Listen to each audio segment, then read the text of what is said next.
வணக்கம் அன்பு நண்பர்களே, இன்றைய ஆயுதழுத்த நிகழ்ச்சிக்கு உங்களை அன்போடு வரவேற்கிறேன். 10 ஆண்டுகளில் 3வது முறையாக பிரதமர் பத்திரிகையாளர் சந்தித்திருக்கிறார். இந்த சந்திப்பு என்பது 10 ஆண்டுகளில் 3வது முறை என்று சொல்லப்பட்டாலும் கூட நிறைய பயணங்களில் வெளிநாடுகள் செல்லும் போது, விமானத்தில் செல்லும் போது வரும்போது பல பேர் எழுத்திருக்கிறார். ஆனால் முறைப்படி பத்திரிகையாளர் அழைத்து எந்த விதமான கேள்வியும் எதிர்கொள்ளும்படியான 3வது பத்திரிகையாளர் சந்திப்பு இது இன்று காலை நடந்தது. மிகப்பெரிய பரபரப்பை ஏற்படுத்திவிட்டார். அரசியல்வாதிகள் முழுமையான 100% அரசியல்வாதிகள் ஒரு அதிகாரியாக மட்டுமே இருந்து அறியப்பட்ட, ஒரு நிர்வாகியாக மட்டுமே அறியப்பட்ட ஒரு மன்மோகன் சிங் இருந்தவர் இப்போது முதல் முறையாக ஒரு அரசியல்வாதிகளுக்கு ஒரு லாபத்தோடும் ஒரு வேகத்தோடும் கூட கடுமையான விமர்சனங்களை, கடுமையான கருத்துக்களை கொண்டு வந்திருக்கார். நரேந்திர மோடியை பற்றி அவர் விமர்சனம். நரேந்திர மோடி இந்த நாட்டினுடைய பிரதமர் ஆனால் மிகப்பெரிய நாட்டுக்கே பேரழிவு என்று சொல்லியிருக்கிறார். இது காங்கிரஸ்காரர் அனைவருமே சொல்லியிருந்த விஷயம் முதல் முறையாக மன்மோகன் சிங் வாயிலிருந்து வந்திருக்கிறது. அதே போல தான் பிரதமர் வேட்பாளர் ஆகப் போவதை ராகுல் கையில் தான் ஒப்படைக்க விரும்புகிறேன், எங்களுடைய 3வது முறையாக UPA 3 அமையும் என்று நிறைய விஷயங்கள் பற்றி பேசியிருக்கார். இலங்கை பிரச்சனை பற்றி பேசியிருக்கார், தமிழக மீனவர்கள் பற்றி பேசியிருக்கார். பல விஷயங்கள் அவர் வெளிப்படையாக பேசியிருக்கிறார். இன்று அவருடைய நேர்காணல், அவருடைய பத்திரிகையாளர் சந்திப்பு வெளிப்படையானதாக இருந்ததா அல்லது ஒரு அரசியல்வாதிக்கு உரிய சாமர்த்தியத்தோடு ஒரு சமாளிப்பாக மட்டுமே இருந்ததா? இதை பற்றி தான் இன்றைய ஆயுதழுத்த நிகழ்ச்சியில் நாம் விவாதிக்க இருக்கோம். இந்த விவாதத்தில் செல்வதற்கு முன்னால் இது பற்றிய தொகுப்பை இப்போது பார்க்கலாம்.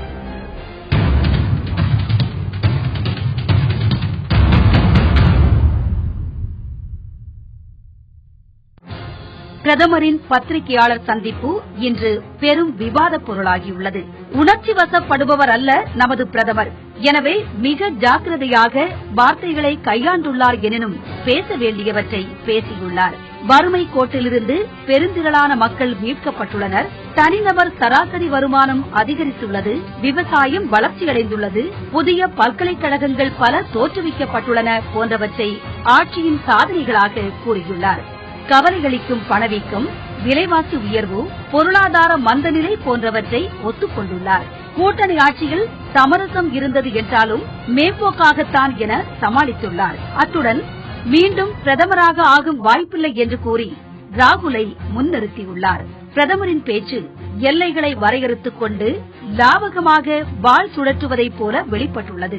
நாட்டில் பெருந்திரளான விவசாயிகள் தற்கொலை செய்து கொண்டுள்ளதும், விளைநிலங்கள் லட்சக்கணக்கான ஏக்கர் கைவிடப்பட்டிருப்பதும், பெரும் புயலை கிளப்பிய 2G ஊழல் கூட்டணி கட்சியுடன் மேம்போக்காக கையாண்ட சமரசத்தையா காட்டுகிறது என்பதும், ஆட்சி தலைமை ஏற்றிருந்த தனக்கு ஊழலை ஒழிப்பதில் எந்தவித பங்கும் இருந்தது இல்லை எனும் விதமாக அனைத்து கட்சிகளும் சேர்ந்து ஊழலை ஒழிக்க பாடுபட வேண்டும் என பேசியுள்ளதும் எதிர்க்கட்சிகளின் விமர்சனத்தை சந்தித்துள்ளன. ஆனால் எவ்வளவோ பல வளர்ச்சி திட்டங்களை கொண்டு வந்தது, தனிநபர் சராசரி வருமானம் உயர்ந்திருப்பது, தனிப்பட்ட முறையில் அப்பழுக்கற்றவராக திகழ்வது, பலவீனமான பிரதமராக பார்க்கப்பட்டாலும் கண்ணியமான கரைபடியாத ஆட்சித் தலைவராக தொடர்ந்தது ஆகியவை அவரது பெருமைக்குரியவை என்பது காங்கிரஸ் தரப்பின் வாதம்.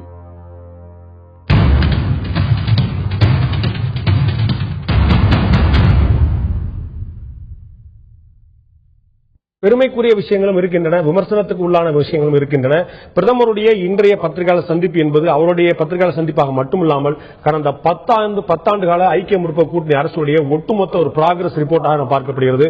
அவர் என்னெல்லாம் சொல்ல நினைத்தாரோ, என்னெல்லாம் செய்தேன் நினைத்தாரோ, எதெல்லாம் செய்ய முடியவில்லையோ அவருடைய அரசியல் பார்வையும் அவருடைய அரசு நிர்வாகத்தையும் முழுமையாக வெளிப்படுத்தக்கூடிய அளவில் இருந்தது. இந்த பிரதமருடைய பத்திரிகையாளர் சந்திப்பு வெளிப்படையானதா அல்லது சமாளிப்பா என்பதுதான் இன்றைய ஆயுதத்தின் நிகழ்ச்சியில் விவாதிக்கிறோம். இந்த விவாதத்தில் நம்முடைய தமிழ்நாடு காங்கிரஸ் கமிட்டியுடைய மாநில தலைவர் திரு ஞான தேசிகன் அவர்கள் நம்முடன் இணைந்திருக்கிறார். அதேபோல தமிழ்நாடு பாரதிய ஜனதாவுடைய மாநில துணைத் தலைவர் திரு H. ராஜா அவர்கள் நம்முடன் இணைந்திருக்கிறார். இவர்கள் மட்டுமல்லாமல் பத்திரிகையாளர் திரு கார்த்திகை செல்வன் நம்முடன் இணைந்திருக்கிறார். அவர் மட்டுமே மார்க்சிஸ்ட் கட்சியைச் சேர்ந்த மூத்த தலைவர் திரு கனகராஜ் அவர்கள் நம்முடன் இணைந்திருக்கிறார். நான் முதல்ல சுருக்கமா திரு ஞான தேசிகன் அவர்கிட்ட ஆரம்பிக்க நினைக்கிறேன். இந்த அவருடைய பிரதமருடைய பேச்சில் இன்னைக்கு அவருடைய பத்திரிகையாளர் சந்திப்பில் இருந்த விவாதங்களுக்கு நம்ம போறோம். அதுக்கு முன்னாடி என்னுடைய கேள்வி, ஆட்சியுடைய கடைசி நேரத்தில் எதற்காக இந்த பத்திரிகையாளர் சந்திப்பு நடத்தப்பட்டது? இந்த பத்திரிகையாளர் சந்திப்புக்கான நோக்கம் என்ன? கடந்த 10 ஆண்டுகளுடைய ப்ராகிரஸ் ரிப்போர்ட்டை கொடுக்கிறதா அல்லது பலவீனப்பட்டிருக்கக்கூடிய பேர் கெட்டு போயிருந்தால் அதை டேமேஜ் கண்ட்ரோல் பண்றதுக்கான ஒரு முயற்சியா? பேர் கெட்டு போனது என்று நீங்கள் சொல்கிறீர்கள் மிஸ்டர் பாண்டே. பட் பேர் கெட்டு போனதாக நாங்கள் நினைக்கவில்லை. உலகத்திலேயே மிகப்பெரிய பொருளாதார நிபுணராக கருதப்படுகிற டாக்டர் மன்மோகன் சிங் அமெரிக்காவிலே நடைபெற்ற உலக நாடுகளுடைய பொருளாதார நிபுணர்கள் கூட்டத்தில் அமெரிக்காவைச் சேர்ந்தவர் சொன்னார், உலக நாடுகளே இன்றைக்கு இந்தியாவை கூர்ந்து நோக்குகிற அளவுக்கு ஒரு பொருளாதாரத்தை ஸ்திரத்தன்மையோடு வைத்திருக்கக்கூடிய ஆற்றல் மிக்கவர் டாக்டர் மன்மோகன் சிங் என்று புகழாரம் சூட்டப்படுகிற அளவுக்கு இன்றைக்கு மன்மோகன் சிங் அவர்களுடைய திறமையும் அவருடைய இந்த பொருளாதார அவருடைய அறிவு ஆற்றலும் இன்றைக்கு உலகத்தில் போற்றப்படுகிறது.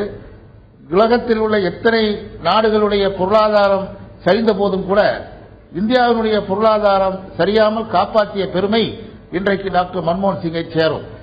பல்வேறு வளர்ச்சி திட்டங்கள் பட்டியலிடலாம், நேரம் கிடையாது. பல்வேறு வளர்ச்சி திட்டங்கள் இந்த 10 ஆண்டு காலத்தில் டாக்டர் மன்மோகன் சிங் அவர்களால் தலைமை நடைபெறுகிற இந்த அரசு கொண்டு வந்திருக்கிறது.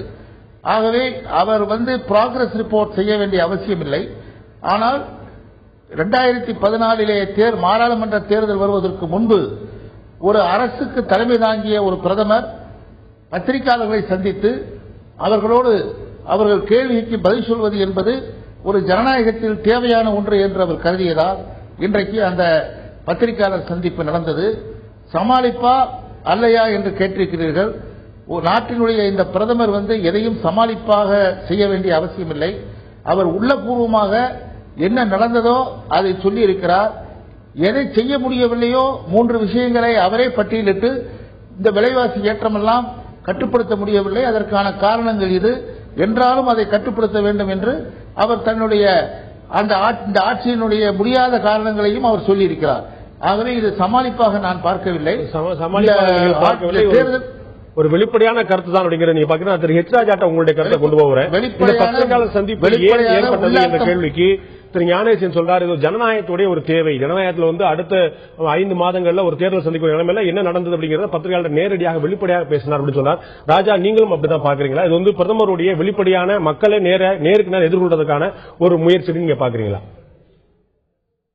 அதாவது நான் இனிமேல் பிரதமர் பதவியிலே போட்டியிலே இல்லை, விலகிக் கொள்கிறேன் என்கின்ற அவருடைய ஓய்வு பெறும் திட்டத்தை அறிவிப்பதற்கான ஒரு பத்திரிகையாளர் சந்திப்பாகவே இதை நான் பார்க்கிறேன். ஏனென்றால் வெளிப்படையான என்று சொன்னால் இன்று விவசாயம் கொந்தளிப்பிலே இருக்கிறது. லட்சக்கணக்கான விவசாயிகள் தற்கொலை செய்து கொண்டிருக்கிறார்கள் இந்த கடந்த 10 ஆண்டிலே. அதே போல இந்த நாட்டில் தொழில் வளர்ச்சி முதலாக கடந்த 66 ஆண்டுகளிலே மைனஸ் குரோத் மேனுபேக்சரிங் செக்டார்ல இவருடைய பொருளாதார மேதையினுடைய ஆட்சியில தான் நாம பார்க்க முடிஞ்சது. இதுவரை இண்டஸ்ட்ரியல் செக்டார் மேனுபேக்சரிங் செக்டார்ல மைனஸ் குரோத் இருந்ததில்லை. அதே போல அவர் பல விஷயங்கள் மறைக்க முடியாது.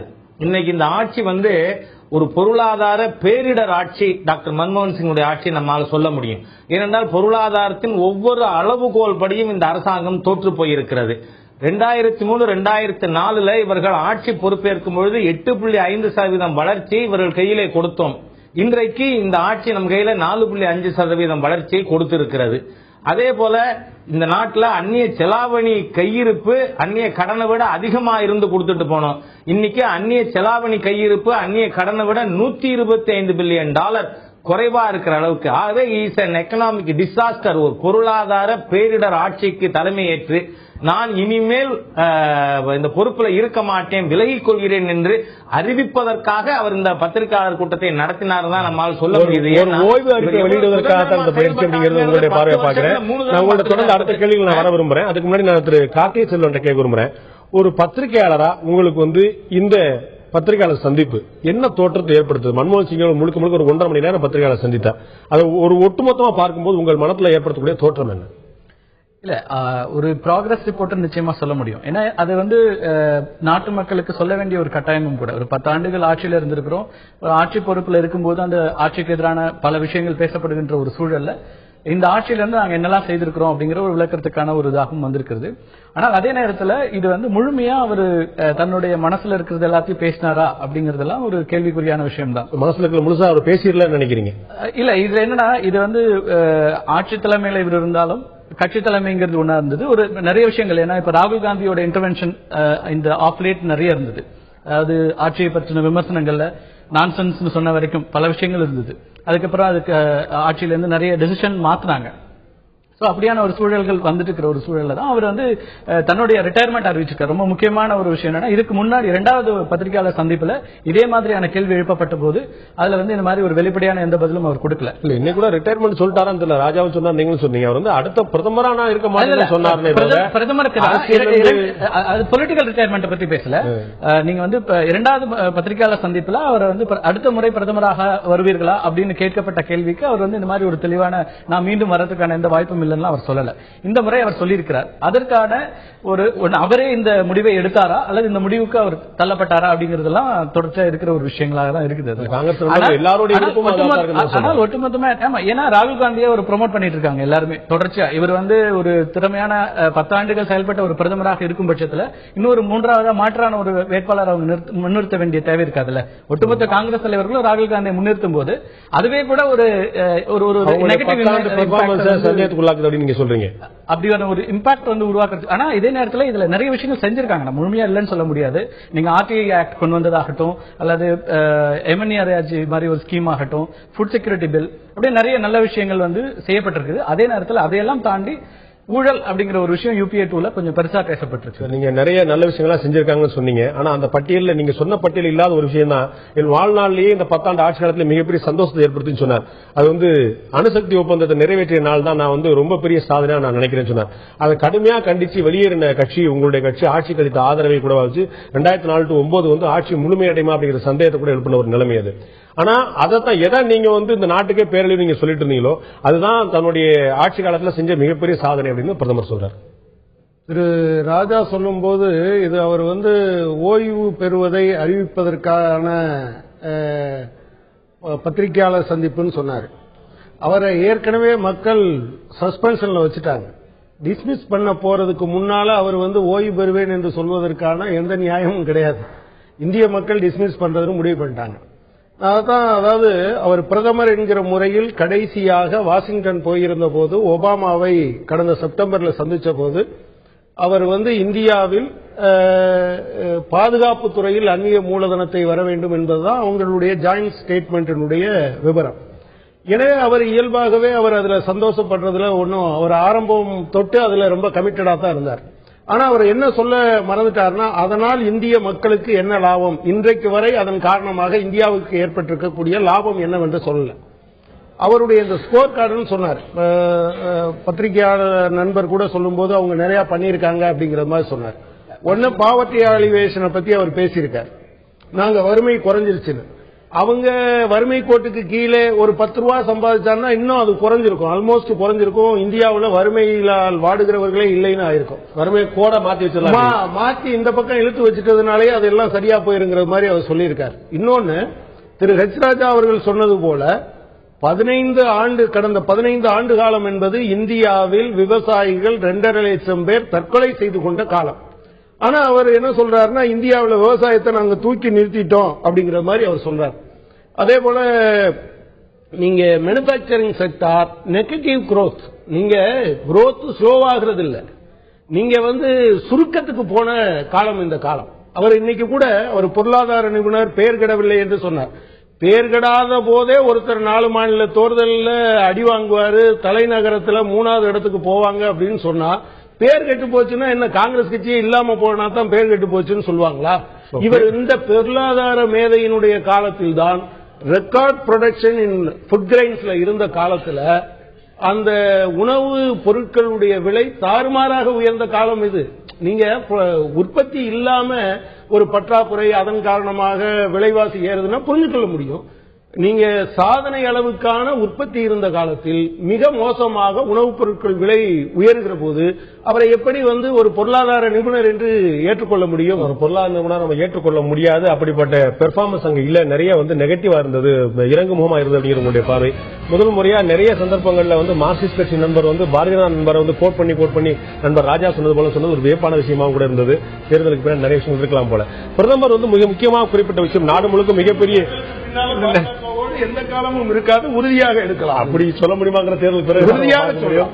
நிச்சயமாக பிரதமர் நரேந்திர மோடியை பற்றி குறிப்பிட்ட விஷயம் நான் எதை பற்றி சொல்ல விரும்பல. ஆனால் ஒரு விஷயம் என்னால் உத்தரவாதம் சொல்ல, நரேந்திர மோடி பிரதமர் ஆவாரே ஆனால் இந்த நாட்டுக்கு மிகப்பெரிய பேரழிவு என்று குறிப்பிட்டிருக்கிறார். உண்மையில் அப்படித்தானா? ஏன் அப்படி சொன்னார் பிரதமர்? விவாதிக்கலாம். பிரதமருடைய பத்திரிகையாளர் சந்திப்பு வெளிப்படையானதா அல்லது சமாளிப்பா என்ற தலைப்பில் இன்றைய நிகழ்ச்சியில் விவாதித்துக் கொண்டிருக்கிறோம். நான் திரு ஞானேசன் கேட்க விரும்புறேன். நண்பர்கள் 3 பேரும் தங்களுடைய கருத்துக்களை பதிவு செஞ்சாங்க. முதல் விஷயம் நீங்க சொன்னீங்க பொருளாதார மேதை அப்படின்னு சொல்லிட்டு. ஆனா எந்த அடிப்படையில் பொருளாதார மேதை சொல்றாங்க அப்படின்னு சொல்லிட்டு தான் 3 பேருமே கேள்வி எழுப்பினாங்க. அதற்கான பதில மட்டும் உங்களுக்கு தெரிஞ்சு நான் அடுத்த விஷயங்களுக்கு போக விரும்புறேன். திரு ஞானேசன், அதாவது டாக்டர் மன்மோகன் சிங் பொருளாதார மேதை இல்லை என்று இவர்கள் சொல்வதற்கு நான் பதில் சொல்ல ஆசைப்படவில்லை. இல்ல அப்படி யாருமே சொல்லல. உலகமே பொருளாதார மேதை இல்லைன்னு அவங்க சொல்லல, மன்னிக்கணும். பொருளாதார மேதை வருத்தப்படுறாங்க. இல்ல அவங்க வருத்தப்படுறது வருத்தப்பட்டுட்டே இருக்க வேண்டியதான். இல்ல வருத்தப்பட்டுக் கொண்டே இருக்க வேண்டியதான். அதனால்தான் கேரளாவிலும் மேற்கு வங்கத்திலும் இருந்த கம்யூனிஸ்ட் அரசு இன்றைக்கு காணாமல் போய்விட்டது. இன்னும் சொல்ல போனால் அருமை மார்க்சிஸ்ட் நண்பர் ஒன்றை சொன்னார். பேர் கெடாமல் இருக்கும் போதே 4 மாநிலங்களிலே தோல்வி அடைந்தது காங்கிரஸ் கட்சி. பேர் கெட்டால் என்ன ஆகும் என்று கேட்டார். அப்படி பேர் கெட்டதனால் மட்டுமல்ல, பேர் மிக அதிகமாக கெட்டதனால் தான் இன்றைக்கு 65-66 பேர் பாராளுமன்றத்தில் இருந்தது. இப்ப 24 பேராக இன்றைக்கு இடதுசாரிகள் பாராளுமன்றத்தில் அங்கம் வகிக்கிறார்கள். மேற்கு வங்கத்திலும் கேரளாவிலும் ஆட்சி இழந்திருக்கிறார்கள். நான் அந்த அரசியலுக்குள் போக விரும்பவில்லை. ஆனால் இந்த 10 ஆண்டு காலமாக இந்த அரசு செய்திருக்கிற அத்தனை சாதனைகளையும் ஒரு நாள் பட்டியல் போட்டு பேசுவதற்கு நேரம் கொடுங்கள். அவ்வளவு 1950 இன்றைக்கு 56 ஆண்டு காலம் இந்த அவங்க சொன்னது 2 பேருமே சொன்ன ஒரு விஷயம் பாத்தீங்கன்னா, பொருளாதார மேதையுடைய 10 ஆண்டு ஆட்சி காலத்தில் முதல் முறையாக இண்டஸ்ட்ரியல் குரோத், தொழில்துறை வளர்ச்சி நெகட்டிவ் குரோத்ல போயிருக்கு. உலக வங்கி உள்ளிட்ட அத்தனை வங்கிகளும் நம்ம விமர்சனம் பண்ணிருக்காங்க. அப்படிங்கிறது ஒரே ஒரு வருத்தம். அதாவது ஒரு ஆட்சி நடக்கிற போது ஒவ்வொரு காலகட்டத்திலும் ஒரு நிலைமை ஏற்படும். ஒரு வியாபாரம் நடக்கிற போது எல்லா காலங்களிலும் வரவு செலவு பார்க்கிற போது லாபமும் வரும், சில நேரங்களிலே நஷ்டமும் வரும். இது இயற்கை.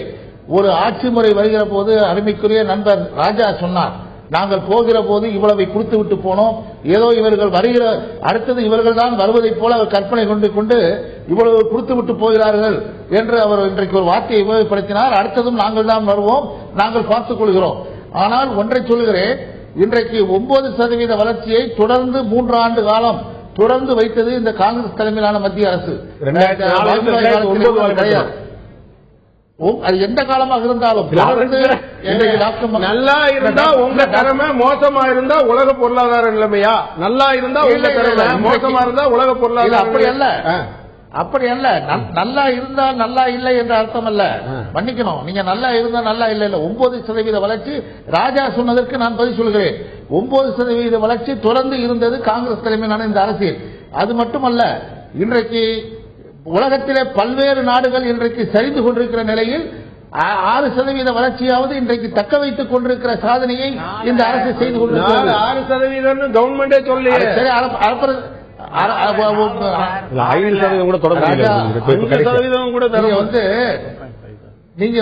நீங்க ஆண்டது எப்படின்னு எங்களுக்கு தெரியும். நீங்க இருந்த போது பொருளாதாரம் எப்படி இருந்தது என்று பட்டிமன்றம் நடத்துவதற்கு இந்த வாதத்திற்கு நான் வரவில்லை.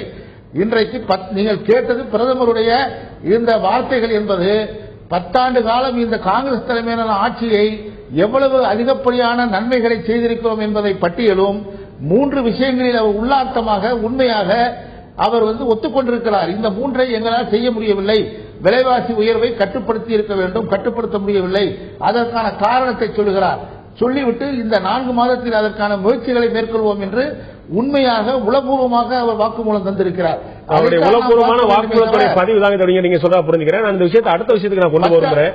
திரு ராஜாட்ட நான் கேட்க விரும்புறேன். 10 ஆண்டுகளாக நான் திரு ராஜாட்ட கேட்க விரும்புறேன். பிரதமர் ஒரு மிக முக்கியமான விமர்சனத்தை போகிற போக்கில் சொன்ன பல விஷயங்கள் ஒரு முக்கியமான விஷயம் அவர் என்ன சொன்னார்னு, நான் பிரதமர் வேட்பாளரா யாருனாலும் இருக்கலாம், எந்தெந்த கட்சியோ வாய்ப்பு அவங்களுடைய விருப்பம். ஆனா நரேந்திர மோடி இந்த நாட்டினுடைய பிரதமர் ஆனால் இந்த நாட்டுக்கு மிகப்பெரிய பேரழிவு அப்படின்னு நேஷனல் டிசாஸ்டர் அப்படின்றார். இது இவ்வளவு பெரிய ஒரு விமர்சனத்தை இதுக்கு முன்னாடி நிறைய வச்சிருக்காங்க. சுனாமியை விட மோசம். நரேந்திர மோடி வந்தால் சுனாமியை விட மோசம். அதாவது நீங்க என்ன வேணா பேசலாம், சுனாமி விட மோசமான ஒரு பொருளாதார பேரிடர் ஆட்சிக்கு தலைமை தாங்கிய ஒரு மோசமான பிரதமர். நீங்க கரெக்டா பாண்டே சொன்னா போற போக்குல புழுதி வாரி தூத்துறதுன்னு.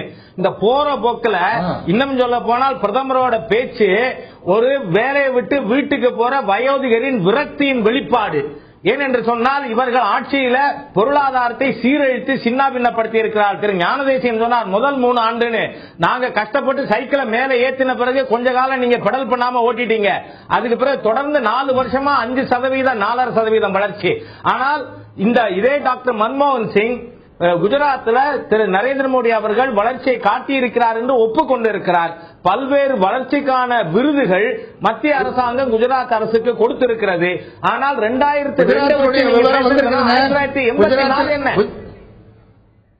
என்ன குஜராத்துடைய வளர்ச்சியை யாரும் மறக்கல. அந்தந்த ஆண்டுகள் அந்த வளர்ச்சி போகிறது இருந்தது போதும். அவர் வைக்க விமர்சனம் வந்து குஜராத் அரசு மீது இல்ல, நரேந்திர மோடி மீது. நரேந்திர மோடி அவர் பிரதமரானால் இந்த நாட்டுக்கு பேரழிவு சொல்றார். குஜராத் அரசு பத்தின விமர்சனம் அல்லது. இல்ல இல்ல, அதுதான் சொல்ல வந்தேன். அவர் சொல்லும் பொழுது கொஞ்சம் என்ன பேச விடுங்க, ஒரு நிமிஷம் நான் பதில் சொல்லிடுறேன்.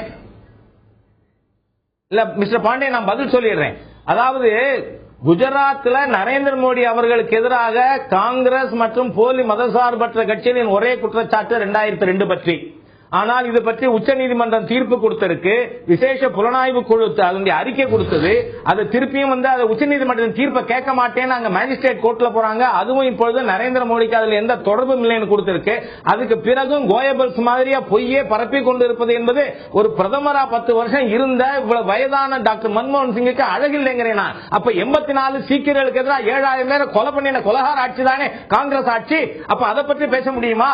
ஆகவே அது மாத்திரமில்ல, சென்ற ஆண்டு 2600 பேர் நாடு முழுவதும் மத கலவரத்தில் கொல்லப்பட்டிருக்கிறார்கள் பல்வேறு மாநிலங்கள்ல. ஏன் மகாராஷ்டிரால வந்து பாகிஸ்தானில் இருந்து தீவிரவாதிகள் ஊடுருவி வந்து கொலை நடக்கலையா? ஆகவே டாக்டர் மன்மோகன் சிங் அவர்கள் ஒரு கண்ணியமா பேசாம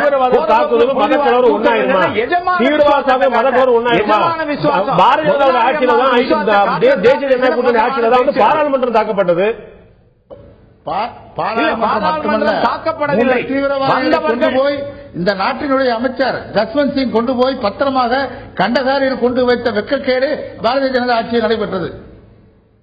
அன்று எதிர்க்கட்சி தலைவராக இருந்த சோனியா காந்தி மன்மோகன் சிங் அவர்களோடு கலந்து பேசி ஒத்துக்கொண்டு செஞ்சது 250 உயிரை செஞ்சா என்ன ஒன்னாலும் சரியாயிருமா? 2 பேரும் சேர்ந்து செஞ்சா தீவிரவாதிய அனுப்பிடலாமா? அன்னைக்கு அந்த மாதிரி செய்யலைன்னா என்ன சொல்லுவீங்க? இந்த 260 பேரோட உயிரை பற்றி இந்த அரசாங்கத்தை கவலை இல்லைன்னு பேசுவீங்க. தண்ணியில கிடக்கிற நாக்கு எப்படி வேணா பேசலாமா என்ன? இல்ல ஒன்னு பேசுறது எப்படி சரியா இருக்கும்? இல்ல இல்ல, அது நான் அந்த மாதிரி பேசவே இல்லை. அங்க 260 உயிரை காப்பாற்ற பிரச்சனை வந்தது. அன்னைக்கு அப்படி காப்பாற்றலன்னு என்ன சொல்லுவாங்க? அதுக்கு இந்த அரசாங்கத்துக்கு சாதாரண மக்களோட உயிரை பற்றி கவலை இல்ல. இதுவே ஒரு விஐபி இருந்தா என்ன பண்ணிருப்பாங்கன்னு இதே கேள்வி நீங்க கேட்பீங்க. ஆகவே நாம அந்த மாதிரி பேசக்கூடாது. It is out of contact. ஆனா டாக்டர் மன்மோகன் சிங் கொஞ்சம் கண்ணியமா பேசியிருக்கலாம். திரு மோடி அவர்கள் இன்றைக்கு இந்த நாடு முழுவதும் இணைக்கின்ற ஒரு மிகப்பெரிய சக்தி. அந்த சக்தியை கண்டு பொறாமையால் இவர் பேசிட்டாருன்னு கூட எனக்கு தோணுது.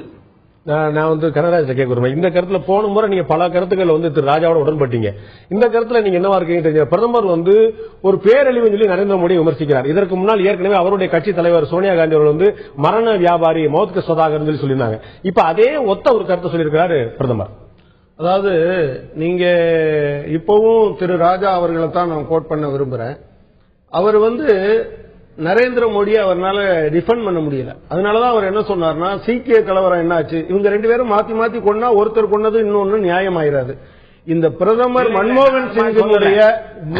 மன்மோகன் சிங்கினுடைய இந்த ஒட்டுமொத்த பிரஸ் மீட்ல அவர் உண்மை சொன்ன ஒரே ஒரு விஷயம் இதுதான். இது அப்படியே நான் வழிமொழிகிறேன்.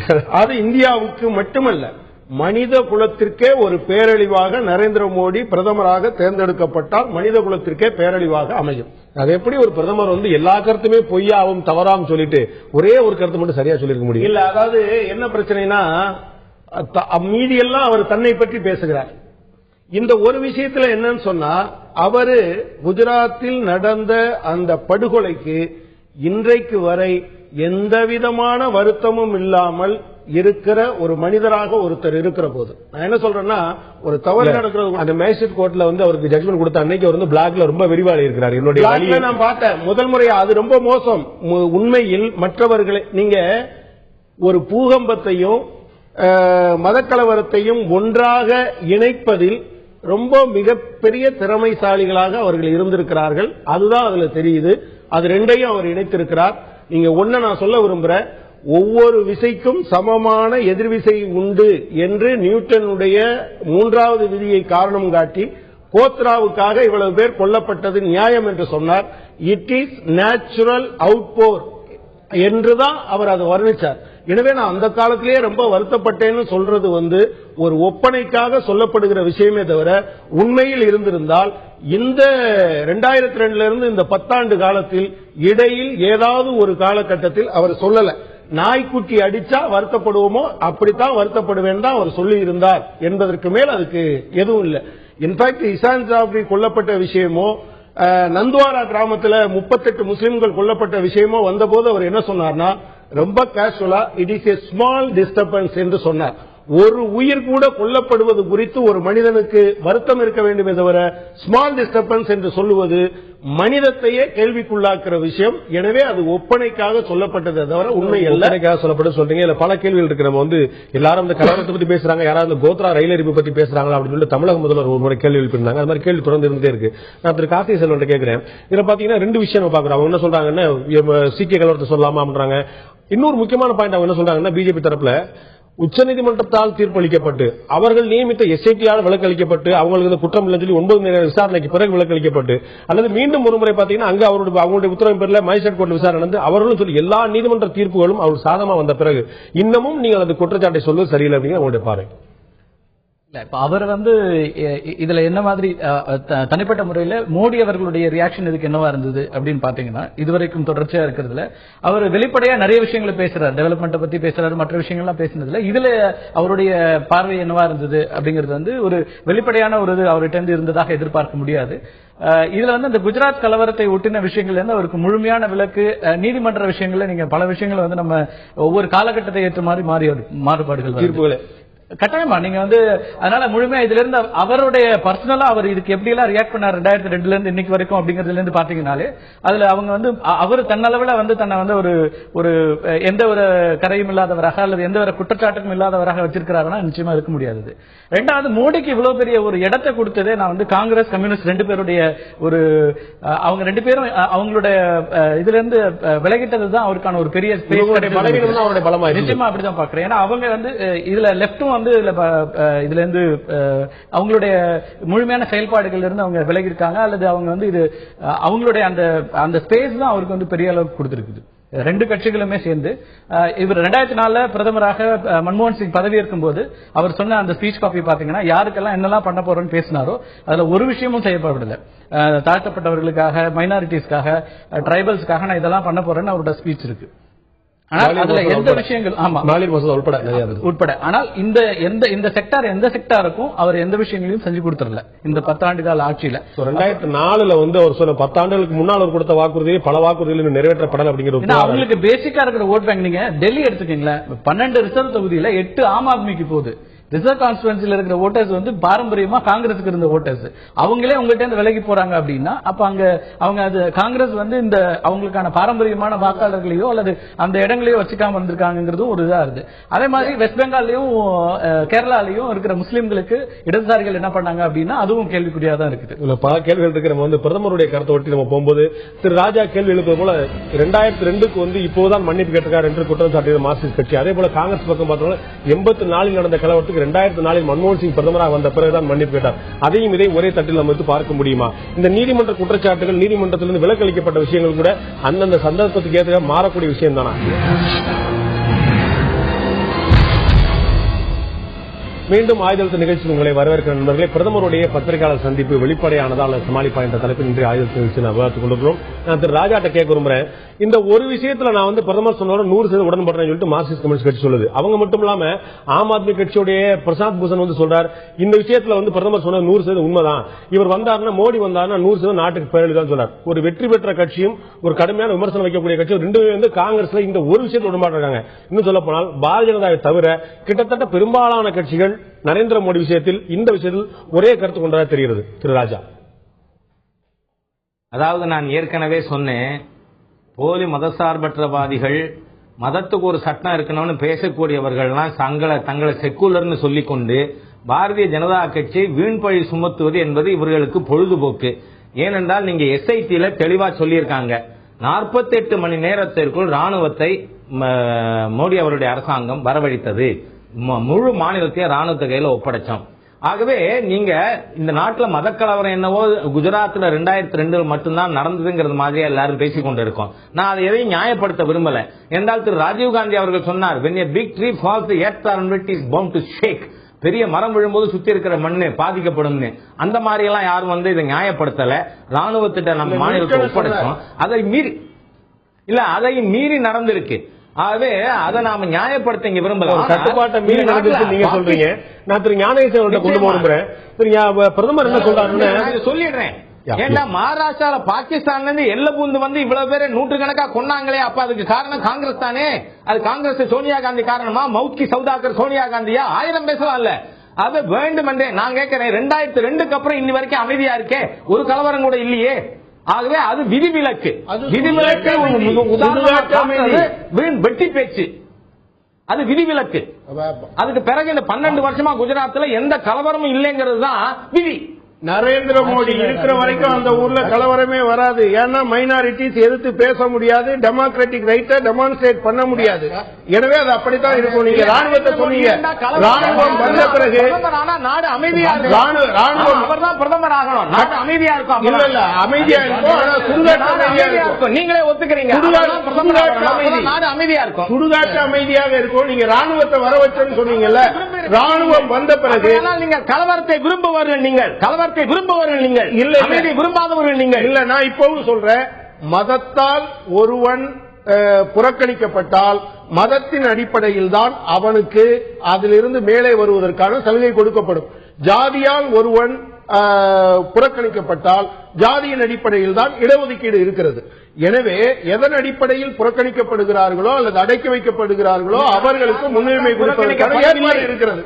நீங்க ராணுவம் வந்தது சொன்னீங்க, ராணுவம் வந்த ராணுவத்தை கூட அனுப்புறதுக்கு மேஜிஸ்ட்ரேட் இல்லைன்னு சொல்லி அடுத்த 48 மணி நேரம் காக்க வைத்திருக்கிறார் என்பது ஏற்கனவே வெளிப்படையான விஷயம். நீங்க எனவே அவர் ராணுவத்தை பயன்படுத்தினார் என்று சொல்லாதீங்க, அது உண்மைக்கு மாறாது. நான் திரு ஞானேசன் இந்த விவாதத்தை கொண்டு போறேன். பிரதமர் சொல்றாரு இந்த மாதிரி இந்த பிரச்சனை சொல்ல முன்னாடி ஊழல் பிரச்சனை பத்தி கேள்வி எழுப்பப்பட்டது பிரதமர்கிட்ட. அப்ப என்ன சொன்னார், நான் முதல்ல 2004-5 தான் இந்த குற்றச்சாட்டுகள் வந்துச்சு. அதுக்கப்புறம் நாங்க மக்களுடைய மேண்டேட், மக்களுடைய வாக்குறுதிகள் வாங்கி நாங்க அடுத்த ஆட்சி வந்துட்டோம். மற்ற இன்ஸ்டிடியூஷன் சொல்றதை தாண்டி மக்களுடைய ஆதரவு எங்களுக்கு இருக்குன்னு சொன்னார். அதே பாணி நம்ம நரேந்திர மோடியை பார்த்தோம்னா 2002 கலவரம் நடந்த பிறகு 3 தேர்தல் தொடர்ந்து சந்திச்சு ஜெயிச்சிருக்காரு, பெரும்பான்மையோட, அறுதி பெரும்பான்மை, எந்த கூட்டணி பலமும் இல்லாம. அப்ப அந்த மக்கள் மன்னிச்சாங்க, நாம இனிமே அதை பத்தி பேசக்கூடாது ஆயிருதா திரு ஞானதேசியம்? இல்ல இல்ல இல்ல இல்ல இல்ல இல்ல நீங்க ரெண்டு ஒப்பீடு தவறான ஒப்பீடு. 2 விஷயங்களுக்கு நான் முதல்ல விளக்கம் தரணும். பிரதமர் மன்மோகன் சிங் கொடுத்த வாக்குறுதிகளை நிறைவேற்றவில்லை என்ற ஒரு குற்றச்சாட்டு இந்த விவாதத்தில் வைக்கப்பட்டது. சிறுபான்மையை பற்றி பேசினார்கள், பட்டியலினத்தவர்களும் பழங்குடி மக்களை பற்றி பேசினார்கள்.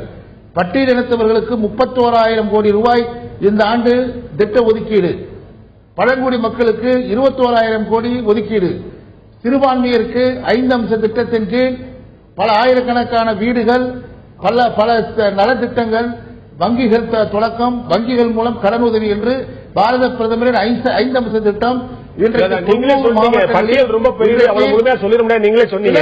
என்னுடைய கேள்வி அமலாக்கப்பட்டிருக்கிறது. பிரதமர் 31,000 கோடி ஒரு பெரிய தொகையா? 31,000 கோடி என்பது ஒரு பெரிய தொகையா? நான் பேசுகிறேன், கொஞ்சம் குறுக்க பேசாதீங்க. நான் குறுக்க பேசல, தயவு செய்து நான் பேசுறது அனுமதிங்க. ஒன்று. இரண்டாவது இந்த சீக்கிய கலவரத்தை பற்றி சொன்னார்கள். நீங்கள் ஜஸ்டிஸ் நடராஜன் தாக்கூருடைய அந்த கமிஷன் ரிப்போர்ட்டை பார்த்தால், என்று அந்த கலவரம் நடக்கிறதோ அன்றுதான் ராஜீவ்காந்தி அவர்கள் பிரதமராக வருகிறார். இந்திரா காந்தி மறைவுக்கு சுட்டுக் கொல்லப்பட்ட அன்று இரவே 12 மணிக்கு ராணுவம் வரவழைக்கப்படுகிறது. லெப்டினன்ட் கவர்னருக்கு ராஜீவ்காந்தியை தொலைபேசியில் பேசுகிறார். கிட்டத்தட்ட பாதி போலீஸ் ஸ்டேஷனில் இந்த கலவரம் சம்பந்தமாக எஃப்ஐஆர் போடப்படுகிறது. 2 முறை சிபிஐ விசாரணை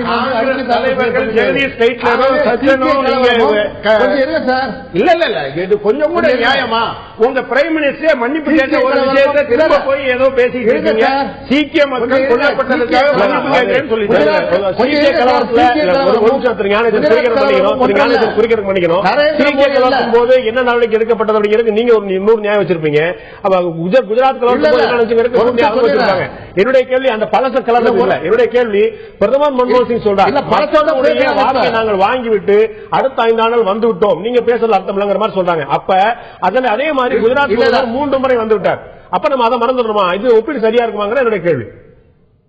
இல்ல ஒப்பீடு அந்த ஒப்பீடு நீங்கள் சொல்வதை தவிர நான் ஏன் இதுக்கு பதில் சொல்லி ஆக வேண்டும். விவாதத்தில் எழுப்பப்பட்டதால் நான் சொல்லுகிறேன். வாஜ்பாய் எல்லோரும் மதிக்கின்ற அடல் பிகாரி வாஜ்பாய் கூட என்ன சொன்னார் என்றால், தீயை தீயால் அணைக்க முடியாது என்று சொன்னார். பிறகு அவரே சொன்னார், யார் முதலில் எரியூட்டியது, கோத்ராவை வைத்துக் கொண்டு யார் முதலில் எரியூட்டியது என்று சொன்னார். பாராளுமன்றத்தில் இதை பற்றி நானே பதிவு செய்திருக்கிறேன். ஆகவே அவர்கள் சொல்வதெல்லாம் சரியாக அல்ல. ஆனால் குஜராத் தேர்தலுக்கும் இன்றைக்கு நாட்டில் நடைபெற்ற தேர்தலுக்கும் வித்தியாசம் உண்டு. அவர் என்ன சொல்கிறார் என்றால், பாராளுமன்ற தேர்தலை பொறுத்தமட்டில் காங்கிரஸ் கட்சியோ என்னையோ இந்த மக்கள் புறக்கணிக்கவில்லை இந்த குற்றச்சாட்டுகளினால். அதே கணக்கில் சொல்லுகிறார், அவருடைய பேட்டியில் சொல்லுகிறார், காங்கிரஸ் கட்சியும் என்னையும் குற்றவாளி என்று மக்கள் நினைக்கவில்லை என்று தனிப்பட்ட முறையில் பிரித்துதான் அவர் இன்றைக்கு அந்த பேட்டியில் சொல்லியிருக்கிறார். அதே கணக்கில் அதே ஒப்பீட்டுல குஜராத் முதல்வருக்கும் கிளீன் சீட் கொடுத்துருவீங்களா? ஒரே கேள்வி. அந்த கிளீன் சீட் வராது. காரணம் என்ன? அவர் சொன்ன நீதிமன்ற தீர்ப்புகள் எல்லாம் ஒரு வழக்கை பொறுத்தது. ஒரு இறந்து போன ஒரு எரியூட்டப்பட்ட ஒரு எம்பியினுடைய மனைவி தொடுத்த வழக்கில் அந்த தீர்ப்பு வந்திருக்கிறது. இன்னும் பலவிதமான எரியூட்டுகள், பலவிதமான மனிதர்களை அழிக்கின்ற செயல்கள் அன்றைக்கு குஜராத்தில் நடந்தன. அவையெல்லாம் பல்வேறு விசாரணை கட்டங்கள் இருக்கிறது. அவர்களுடைய டிஜிபியே கடிதம் எழுதியிருக்கிறார், தயவு செய்து உன்னுடைய கடந்த பாதையை திரும்பிப்பார் என்று மோடிக்கு சொல்லியிருக்கிறார். இல்ல நிலக்கரி படுகை ஊழலும் 2G ஊழலும் ஒன்றுமே இல்லைன்னு சொல்ல வரீங்களா? இல்ல பிரதமரை சொல்லி இருக்கிறார்களா கோல் ஸ்கேம் சிஏஜி ரிப்போர்ட்ல? பிரதமருக்கு அதுல அதாவது அமைச்சரை சொல்லவில்லை. இது தொடர்ச்சியா காங்கிரஸ் தரப்புல இருந்து சொல்லப்படுற ஒரு விஷயங்கள்ல ஒரு விளக்கம் மட்டும் தேவையா இருக்கு. ஒரு அமைச்சரவை எடுக்கின்ற ஒரு முடிவுக்கு தனிப்பட்ட ஒரு அமைச்சரை மட்டும் எப்படி நீங்க பொறுப்பேற்றீங்க அப்படிங்கிற ஒரு கேள்வி இருக்கு. தலைமை அமைச்சருடைய நாலேஜ் இல்லாம இதெல்லாம் நடக்குதா? பிரதமருடைய நாலேஜ் இல்லாம இந்த விஷயங்கள் நடந்திருக்க முடியுமா? கோலை பொறுத்தமட்டில் பிரதமர் மந்திரி டாக்டர் மன்மோகன் சிங் அவர்கள் முதலாக அவர் கடிதத்தில் முதலில் ஃபைல் ஓபன் பண்றாங்க. இந்த நிலக்கரி ஒதுக்கீடு ஏல முறையில் செய்ய வேண்டும் என்று எழுதி அதை தொடங்கி வைத்தது டாக்டர் மன்மோகன் சிங். இந்த ஏல முறை வேண்டும் என்று சொன்னது அவர்தான். இல்ல கேஸ்ல எல்லாம் முடிந்த பிறகு இதை ரெஃபர் பண்ணுங்கன்னு சொல்லி அனுப்புனது இவருடைய லெட்டர் தான். அதானே இப்ப வந்திருக்கு. நான் சொல்றது கேளுங்க. ஒதுக்கீடு முறை என்பது புதிதல்ல. ஒதுக்கீடு முறை என்பது பாரதிய ஜனதா காலத்தில் இருந்தது. ஏல முறை பாரதிய ஜனதா இருந்ததா நீங்க சரி பண்ணீங்களா இல்லையா? சார், இந்த ஒரு மணி நேரத்துக்குள்ள அவ்வளவு டீப்பாலாம் நம்ம பேச முடியாது. ஜெனரலா சொல்றேன். இன்றைக்கு அந்த ஒதுக்கீடு முறை கிடையாது.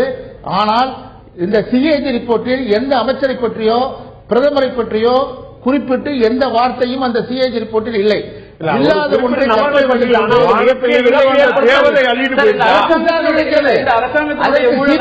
இந்த அரசாங்கத்துக்கு தலைமை இருக்கிறவருக்கு பொறுப்பு சார். அதற்கு ஒரு சிபிஐ விசாரணை நினைக்கிறது. என்ன எஃப்ஐஆர் போட்டோன்னா தூக்கிலே போட முடியும் இந்த நாட்டு சட்டத்தில்?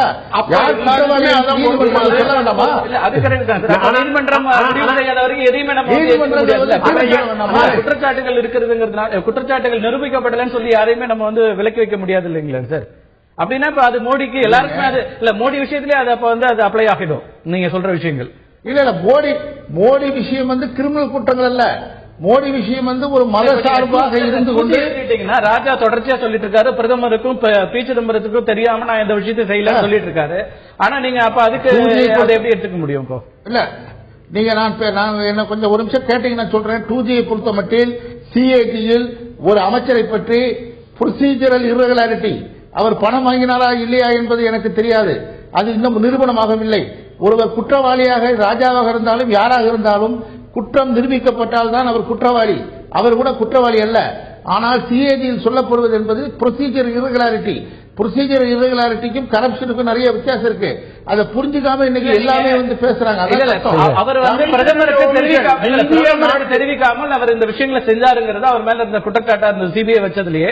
ஆனால் அவரே அப்புறம் இந்த மாதிரி ஒரு மீட்டிங் நடந்தது. அதுல பிரணாப் முகர்ஜி இருந்தாங்க, மற்ற பிரைம் மினிஸ்டரோட செக்ரட்டரி எல்லாரும் இருந்தாங்கன்னு சொல்லி ஒரு லெட்டர் ப்ரொடியூஸ் பண்ணிருக்காரு. அவருடைய குரலை கடைசி வரைக்கும் ஜேபிசில கேட்கவே இல்லை. அவர் என்னை கேளுங்க சொல்லி கெஞ்சி கேட்டார்.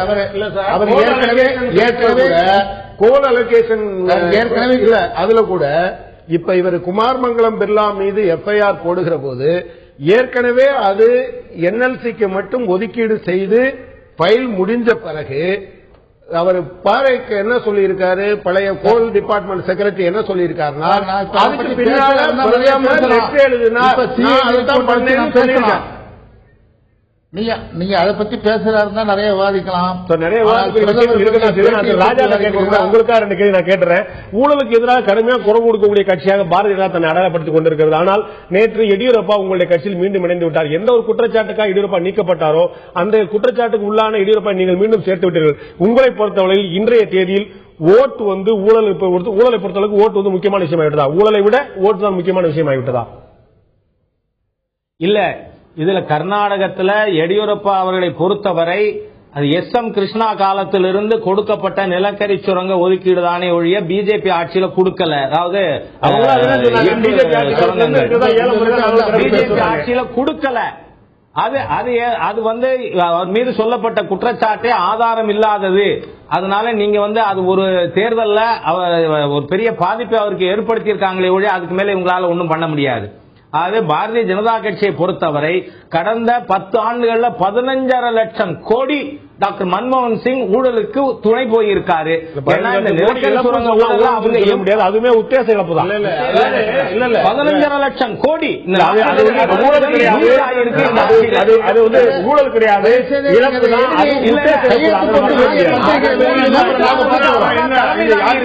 போயிருக்குல்ல, யாருக்குமே போகாம இழப்புங்கிறது என்ன கடமையா கொண்டாங்க அளவுக்கான இழப்பா அப்படிங்கறது ஒண்ணு. எடியூரப்பா பிஜேபியில இருந்து வெளியே போகும்போது என்ன சொன்னாங்கன்னா, எங்க கட்சி ஊழல்ல எப்படி வலுவா இருக்கு பாத்தீங்களா, ஊழல் எதிர்ப்புல நாங்க வந்து எங்க முதலமைச்சரே தப்பு பண்ணாலும் நாங்க வெளியே அனுப்பிடுவோம் அன்னைக்கு கொண்டாடிட்டு கட்சியில குறையும் போயிடுச்சு கரையும் போயிடுச்சு. இன்னைக்கு வந்து அது வந்து ஏற்கனவே கிருஷ்ணா காலத்துல பண்ணதுன்னு சொல்றது நியாயம் இல்ல. அந்த ரெட்டி சகோதரர்கள் இன்னும் ஜெயிலுக்குள்ளதான் இருக்காங்க. அவங்க பிஜேபி காரங்க தாங்கிறது என்னோட அபிப்பிராயம். எனவே ஊழலுக்கு அப்படி ஒரு சாயத்தை அப்படி எங்களுக்கு ஒண்ணும் இல்ல அப்படின்னு பிஜேபி சொல்றது நியாயமா? ராஜா சார் விஜயன் என்ன ஆச்சு? பினராயி விஜயன் நீங்க பினராயி விஜயன் தீர்ப்பு சொல்லிருச்சு. சிபிஐ வந்து இந்த குற்றச்சாட்டுகள் அதாவது ஆதாரம் இல்லைன்னு கூட இல்ல, உண்மை அல்ல என்று சிபிஐ ஸ்பெஷல் கோர்ட் டிஸ்மிஸ் பண்ணிருச்சு. அதே மாதிரி வெஸ்ட் பெங்காலுடைய ப்ராவிடன்ட் ஃபண்ட் ஊழல் மிகப்பெரிய ஊழல் ஜோதி பாசு காலத்திலேயே. இப்ப நம்ம நீங்க 2 பேருமே நீங்க காங்கிரஸ் என்ன பண்றீங்க அப்படின்னு சொன்னா உங்க மேல இப்ப நடந்துகிட்டு இருக்கக்கூடிய டிஸ்கஷன் உங்களை பத்தி அவங்களை பத்தி நரேந்திர மோடியை பத்தி காங்கிரஸ் நீங்க உடனே தனியா பேசலாம். தனியா ஒண்ணு இப்ப கொண்டாந்து நீங்க சொல்றீங்க. அது வந்து உண்மையில அந்த அரசாங்கத்துக்கு ஏதாவது சம்பந்தம் இருந்ததுன்னு யாராவது சொல்லியிருக்காங்களா? எடியூரப்பாவை நீங்க விளக்கும் போது எவ்வளவு கார்ப்பரேட்டுகளோடு சேர்ந்து ஊழல் பண்ணிருக்காங்க. விஜயன் மீது வழக்கு போடுகிற போது நாங்க சொன்னோம் இது பொலிட்டிக்கலி மோட்டிவேட்டர்னு இன்னைக்கு கோர்ட்டு சொல்லியிருக்கு. ஆனா எடியூரப்பா வெளியே போகும்போது அவர் ஊழல்வாதி, அவரை வெளியே அனுப்பிட்டோம்னு சொல்லிட்டு இன்னைக்கு வந்து சொல்றது எப்படி சரி? இன்னைக்கு வர ரெட்டி சகோதரர்கள் மீது நீங்க என்ன நடவடிக்கை எடுத்திருக்கீங்க? அது சொல்லுங்க. நரேந்திர மோடி கேஸ்ல வந்து எஸ்ஐடி சொல்லிச்சு, மேஜிஸ்ட்ரேட் கோர்ட் சொல்லிச்சுன்னா அது வந்து செல்லாது சொல்றீங்க. ஆனா பினராயி விஜயன் கேஸ்ல வந்து சிபிஐ கோர்ட் சொன்னா சரி. இதேதான் காங்கிரஸ் காப்பாற்றிக்க முயற்சிது, பிஜேபி காப்பாற்றிக்க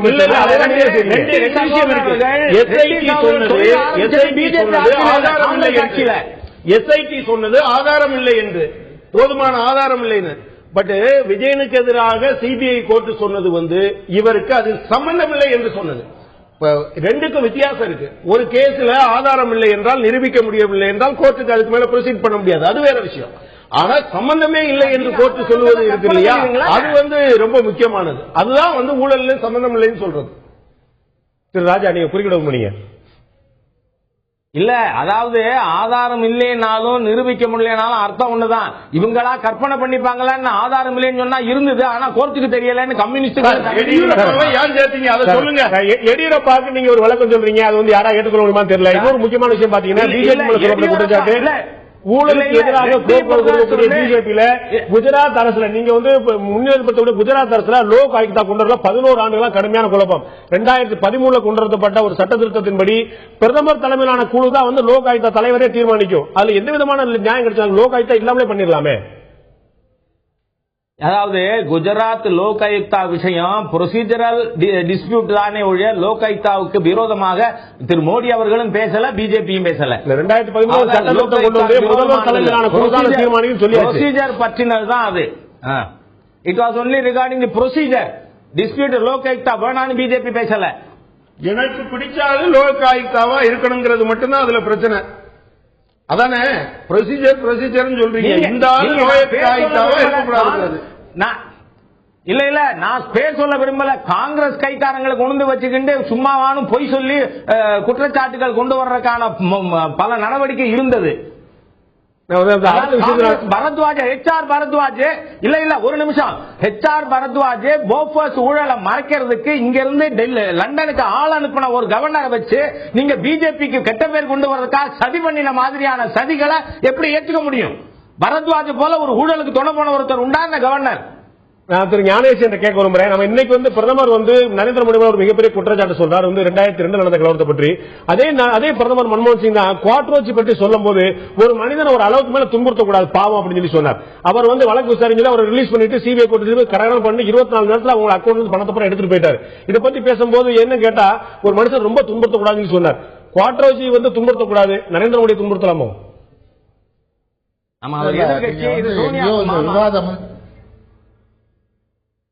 தயவுசெய்து ராஜா ஒரு வரம்புக்குள் பேசுவது நல்லது.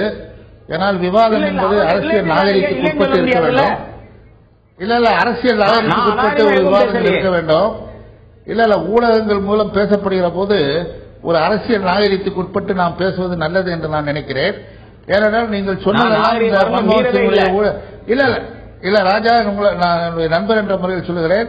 நீங்கள் சொன்ன சில குற்றச்சாட்டுகளை எழுத்துப்பூர்வமாக பத்திரிகைகளுக்கு கொடுங்கள். பிறகு நாங்கள் அது எது சரி என்று நாங்கள் என்ன செய்ய வேண்டுமோ அதை செய்து கொள்கிறோம். போகிற போக்கில் புழுதி வாரி தூற்றுவதை தயவு செய்து இனிமேல் நிறுத்திக் கொள்ளுங்கள். நான் இன்னொன்னு சொல்றேன். நீங்க பாண்டே கேட்ட கேள்விக்கு அந்த நீங்க சொன்ன குற்றாட்சி விவகாரம் வேறு, இது வேறு. நாங்கள் பதவியில் இல்லாத போது வாஜ்பாய் அரசு 5 ஆண்டு 13 மாதங்கள் ஆட்சியில் இருந்தது. விபி சிங் இருந்தார், சந்திரசேகர் இருந்தார், தேவகவுடா இருந்தார். இவ்வளவு பேரும் ஆட்சியில் இருந்த போது சந்திரசேகராவது காங்கிரசுடைய ஆதரவில் இருந்தார். ஆனால் இத்தனை பேரும் பதவியில் இருந்தார்கள். ஆனால் பல முறை இவர்களாலே அந்த குற்றச்சாட்டு, போஃபர்ஸ் குற்றச்சாட்டு கண்டிப்பாக அவர்களை நிரூபிக்கப்பட முடியவில்லை. அவரை சிங்கப்பூரிலோ மலேசியாவிலோ இருப்பதாக சொல்லப்பட்டவர்களை இவர்களால் கொண்டு வர முடியவில்லை. ஆனால் காங்கிரஸ் வந்த பிறகு மீண்டும் அதை தூக்கி தட்டி அதை எடுத்துக்கொள்வார்கள். இன்றைக்கு தேர்தல் பிரச்சாரத்துக்கு, அரசியலுக்காக. 5 ஆண்டு இந்த பாரதிய ஜனதா ஆட்சியில், வாஜ்பாய் ஆட்சியில் என்ன நடவடிக்கை எடுத்தார்கள்? இந்த வழக்கில் ஒன்றும் எடுக்கவில்லை. இன்றைக்கு ஒன்றே ஒன்று சொல்லுகிறேன். தயவு செய்து எல்லா அரசியல் கட்சிகளுக்கும் நான் சொல்கிறேன், ஒருவரை ஒருவர் புழுதி வாரி தூற்றுவதை தயவு செய்து நிறுத்த வேண்டும். ஒரு குற்றச்சாட்டு என்பது இன்றைக்கு ஊடகங்களில் அவர்களே விசாரித்து அவர்களே தூக்கிலிடுகிற நிலைமை இன்றைக்கு ஊடகங்களில் வருகிறது. யாராக இருந்தாலும், எந்த கட்சியாக இருந்தாலும் அது ஒரு குற்றச்சாட்டு என்பது குற்றவாளி ஆக்கிவிட முடியாது. 2002 கலவரம் பற்றி அதிகமாக பேசுவதற்கு இடம் கொடுத்தது ஊடகங்கள் தான் அப்படிங்கிற நம்ம தயவுசெய்து மறந்துடக்கூடாது. இல்ல நான் அதை சொல்லலைங்க. குற்றச்சாட்டு இந்த ஊழலை பத்தி சொல்றேன். குற்றச்சாட்டு என்பது குற்றச்சாட்டாக இருந்தால் அதை பற்றி விவாதிக்கலாம், தவறில்லை. ஊடகங்களும் அதை எடுத்துச் செல்லலாம், தவறில்லை. ஆனால் குற்றச்சாட்டின் மீது நடவடிக்கை எடுக்கப்படுகிறதா, உடனடியாக அவர் மீது எந்த நடவடிக்கை எடுக்கப்படுகிறது, விசாரணை இருக்கிறதா என்பதை மட்டும் நாம் பார்க்க வேண்டும். அப்படி விசாரணை நடக்கிற போது குற்றத்தை மறைப்பதற்கு அரசு இயந்திரங்கள் உபயோகப்படுத்தப்படுகிறதா என்பதையும் கண்காணிக்க வேண்டும். காமன்வெல்த்திலிருந்து 2G இருந்து கோல்ஸ்கேம் வர நீதிமன்றங்கள் தலையிட்டு இதை செய்ய வேண்டும் என்று சொல்கிற வரை காங்கிரஸ் இப்படித்தான் டிஃபெண்ட் பண்ணுச்சு. இது ஆர்எஸ்ல என்ன தானா அவங்க முன் வந்துட்டாங்களா? இப்ப கூட அந்த அறிக்கையை ஏற்பதில்லை என்று முடிவுக்கு வந்தாங்க. காமன்வெல்த் இல்ல 2G உச்ச நீதிமன்றம் தலையிட்டுத்தான் ஒவ்வொரு நிலையிலும் அது தலையிட்டு இதை இப்படி செய்யணும்னு சொல்லுச்சு.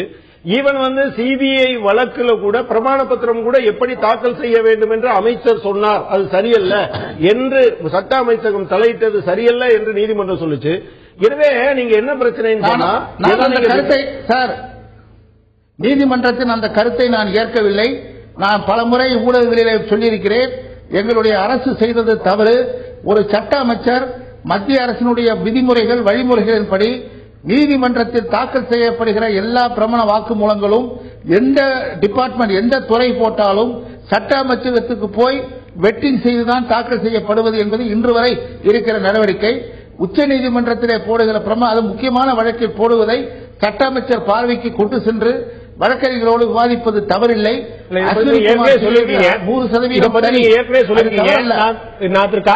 செல்வன் கேட்ட கேள்வி உங்கள்கிட்ட கொண்டு போறேன். இப்ப வந்து ஒரு ஏற்கனவே பாரதிய ஜனதா கட்சியில் வந்து நரேந்திர மோடி பிரதமர் வேட்பாளர் அறிவிக்கப்பட்டிருக்கார். இப்போ வந்து 10 ஆண்டுகளாக உங்களுடைய பார்வையில் நல்ல ஆட்சி கொடுத்த மன்மோகன் சிங்கை மீண்டும் பிரதமர் வேட்பாளர் அறிவிக்காமல் ராகுல் காந்தி தான் கொண்டு வரும் சொல்றது மன்மோகன் சிங்குடைய பெர்ஃபார்மன்ஸ் நீங்களே ஒரு அண்டர்எஸ்டிமேட் பண்ற மாதிரி ஆயிரலையா?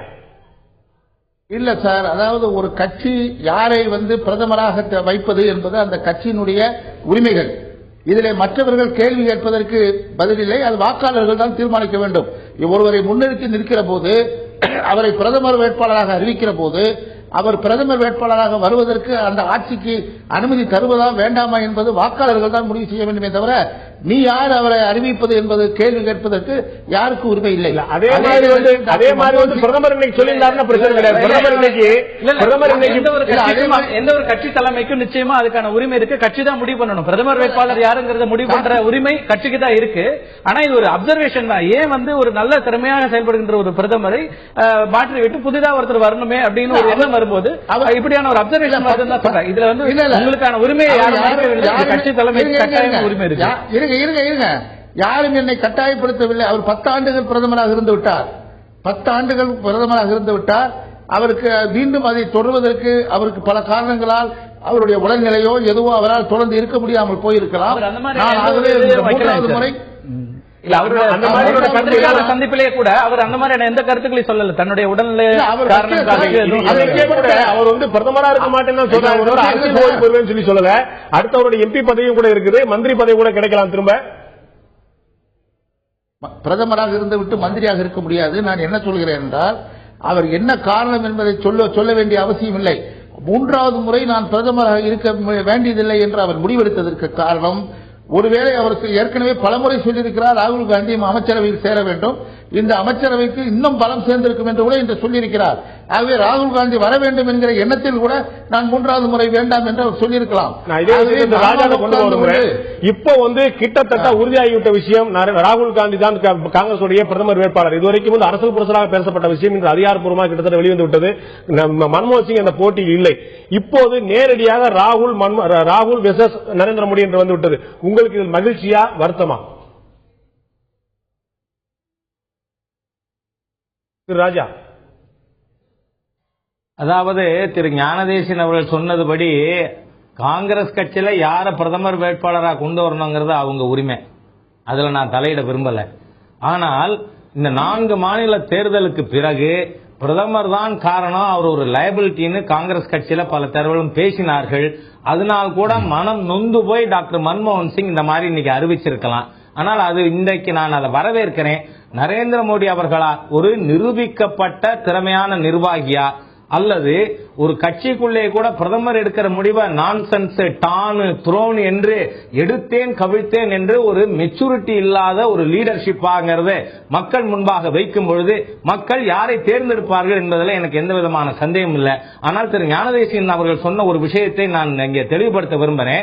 உச்ச நீதிமன்றத்தில் நம்ம அட்டார்னி ஜெனரல்கிட்ட இது பிரதமர் அந்த துறைக்கு அமைச்சரா இருந்தார், சுரங்கத்துறைக்கு, அதனால இது யார்கிட்டையும் காட்டக்கூடாதுன்னு சுப்ரீம் கோர்ட் கமிட்மெண்ட் கேட்டது. அது மாத்திரமல்ல, இதை யாரும் பார்த்தார்களான்னு கேட்டது. பார்க்கலன்னு ஆகவே இல்ல நான் உங்கள்ட்ட தயவு பண்ணி நான் நீங்க பேசுறத குறிக்கல தலைவரை. அதனால உச்ச நீதிமன்றத்தினுடைய விருப்பத்திற்கு மாறாக இவங்க பொய் சொன்னாங்கன்னு சொல்லிட்டு அவர் வந்து அட்வொகேட் ஜெனரல் ராஜினாமா வேற பண்ணாரு, என்ன நிர்பந்தப்படுத்தி பொய் சொல்ல சொன்னீங்கன்னு.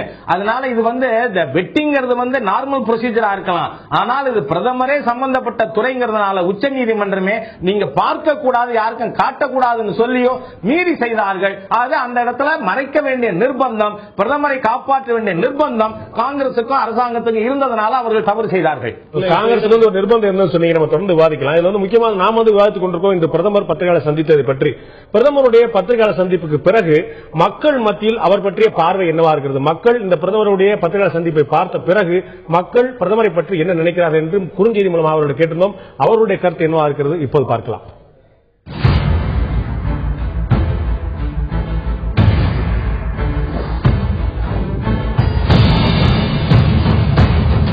பத்திரிகையாளர் சந்திப்புக்கு பிறகு பிரதமர் உங்களுடைய பார்வையில் என்ற கேள்விக்கு மக்கள் அளித்த பதில், பிரதமர் நேர்மையானவர் தான் என்று 20% மக்கள் கருத்து தெரிவித்திருக்கிறார்கள். இந்த பிரதமருடைய பத்திரிகையாளர் சந்திப்பை பார்த்த பிறகு 20% மக்கள் பிரதமர் நேர்மையானவர் என்றும், இல்லை பலவீனமானவர் என்று 68% பேரும், அவர் ஒரு அரசியல்வாதியை போல செயல்பட்டிருக்கிறார் என்று 12% மக்களும் கருத்து தெரிவித்திருக்கிறார்கள். நேர்மையானவர் என்று 20% பேரும், பலவீனமானவர் என்று 68% பேரும், அவர் ஒரு அரசியல்வாதியாக செயல்பட்டிருக்கிறார் என்று 12% பேர் கருத்து தெரிவித்திருக்கிறார்கள். நான் திரு கார்த்திகை செல்வன் கேட்க விரும்புறேன், மக்களுடைய பார்வை பாத்தீங்கன்னா நேர்மையானவர் அப்படிங்கிறதுல இன்னும் நம்பிக்கை கொண்டிருக்கக்கூடியவங்க 20% பேர் இருக்காங்க. அது மாதிரி ஒரு அரசியல்வாதி அவர் அப்படித்தான் பேச முடியும் 12% சேர்த்து அவர் 32% பேர் தெரிவிச்சிருக்காங்க.